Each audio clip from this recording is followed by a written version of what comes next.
as Charlotte's bigs look to battle Dwight Howard. They have their own unique way of defending the Defensive Player of the Year. Theo Ratliff is a banger. You have Nazir Muhammad, another banger, but physically limited. And then you have Tyson Chandler coming off the bench as well. He likes to get physical, but likes to use his athleticism. Well, guys, our focus tonight defensively was to limit Howard's touches in the paint and his dunks as well, provide better support in pick-and-roll situations. And Kevin, which we guys have been talking about all night long so far, is attacking the rim. We haven't seen it from the rig so far. Sure haven't, Cheryl, and they talked about it. And if your guards are going to attack the rim, the bigs have got to follow up like Nazir Muhammad did on that last play and get a tip in. And so Larry wants his bigs to be much more active and put a lot more pressure on Howard. Muhammad off of the bench with 4 points. One of them a jump shot, one of them an offensive rebound, a putback. Carter with Howard. Howard on the switches has Jackson on him. Diop comes over to Wallace with the denial. 2 blocks now for Wallace. In the lane, plus the foul. Steven Jackson. Ryan Anderson, who just checked in, picks up the foul.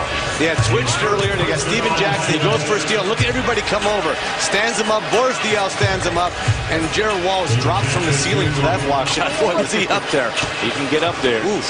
So Cheryl said it was a 3-cat night. Didn't they think Jeremiah was a bullfrog or something like that? Or was that 3-dog night? Yeah. You didn't even get that, did you? Yeah, I did. I told him. Jeremiah was a bullfrog. Yeah. Jackson. 3-dog night.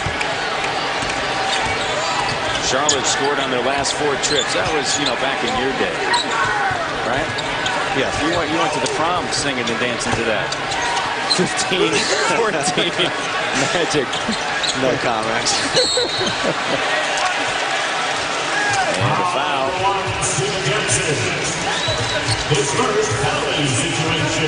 Penalty situation. 45 seconds remaining here in this first quarter. It's amazing, you know. Look at how Charlotte's defense is picked up right now. They get the ball, goes in the hoop a little bit, and you start feeling a little better. But one thing that happened is Orlando had a chance to really get some separation, really put, you know, your pedal to the metal early in that game when the Bobcats were really struggling on the offensive end. And you made the comment, Matt, they only had 15 points. You know, they're not scoring either. And this is the chance, I thought it was a chance for Orlando to get a double-digit lead during that stretch where Charlotte was really struggling. But right now, Charlotte's offense, they're much more active on the defense. If you're Orlando, you might rue the day that you didn't get a little more separation in that first quarter. Foul was on Jackson, his first. 3-point game. Diaw, tough shot off balance. And Boris Diaw, his first shot attempt.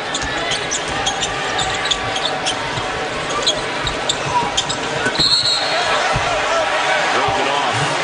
There was a foul prior to the shot. 9-second differential, game clock, shot clock. A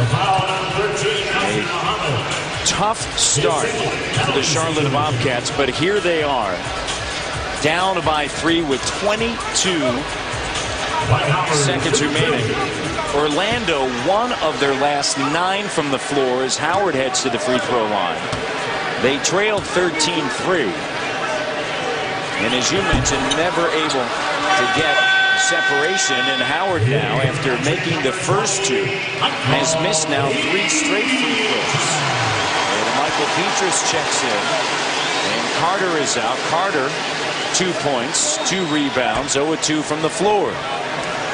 Petrus was huge off of the bench in game 1. Made that dagger 3 over in the right corner, and after he shot it, he was climbing on Gerald Wallace's back. Great shot by Petrus. Or as I like to call him, Pietrus. Yes. I think he's changed his name. Yes, when he came here, he wanted to be known as Air France. Okay, first. Or Michael Petrus second. He said Air France first. So maybe you'll have that moment tonight. Diaw on a post-up.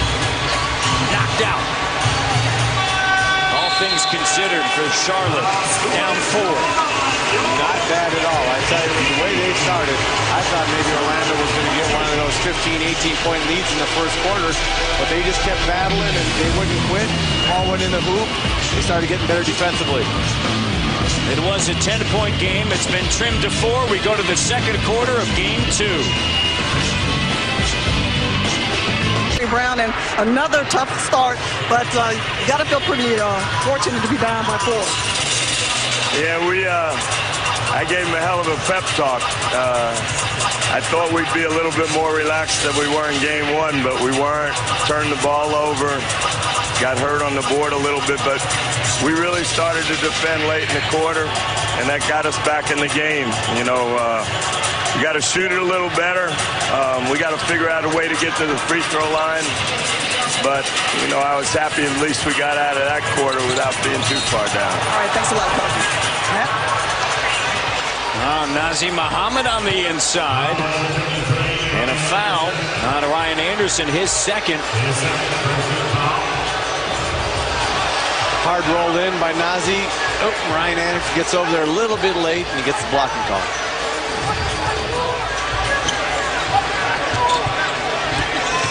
Block prior to the bucket. Side out of bounds. And a turnover. We were talking about the defense. Only one field goal for Orlando the last 7-12. But there's Petrus, and it's the second quarter. Air France. What can I say? Your Air France threw me off. I still want to call him Petrus. What a great shot. I mean, he came in, and you know what? Last year I thought he was major reason they were able to beat Cleveland in the conference finals. He's really shooting the ball. Shot the ball well last year. He's shooting great so far this series. Jackson turnover. Ahead to Petrus. Driving. Denied by Wallace. His third block. Diao to Felton. Back to Diao. Air France is grounded. Great block, and then they're turning the defense into offense, and that's what Charlotte's at their best. They've got to turn their defensive stop, blocks and steals into offense on the other end and attack before Orlando can get their defense set. Barnes with Howard, Jason Williams, Petrus, and Ryan Anderson, and a foul. And Nazim Muhammad has been a factor since entering the game. That's his third, though. Here they are. They're getting in there. He's got deep post position on him, and he's laying off. Wallace is laying off a little bit. You can see he takes it, and Dwight's doing what he's supposed to do. He's taking it right to the front of the rim and making him guard him, making him foul him. That's the 5th foul he's got on the 3-cat night so far, and they brought the 3rd cat in right now, and Tyson Chandler. So Chandler checking in, Muhammad out.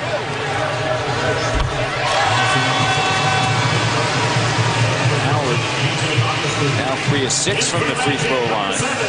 Make it 4 of 7. He's missed 3.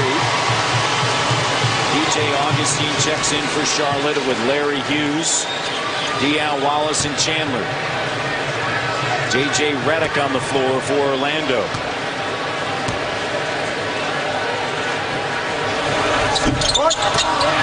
Anderson offensive rebound.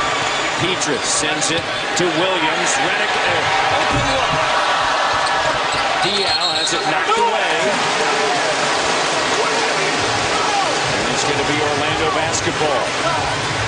Anderson paid off with 2 extra possessions. Got the free throw on the Howard miss and scrapped around in there and made Charlotte knock the ball out of bounds just by being aggressive and hitting the offensive glass. Chandler denying Howard in a foul now. And now all of the 3 cats have a foul. Yeah, they're trying to deny him a little bit of a 3-quarter on the top. Now, J.J. Redick would just dribble that ball to the baseline and improve his angle. He'd help Dwight out, but he ended up getting a foul because Chandler was, 3-quartering high. But post-entry feeding is a lost art in the NBA, Matt. Very few people do it, and very few people do it well. Jason Williams at 3. Wallace, and there's a loose ball. And it's going to be against Gerald Wallace. Got the call. That's costly because it's his second.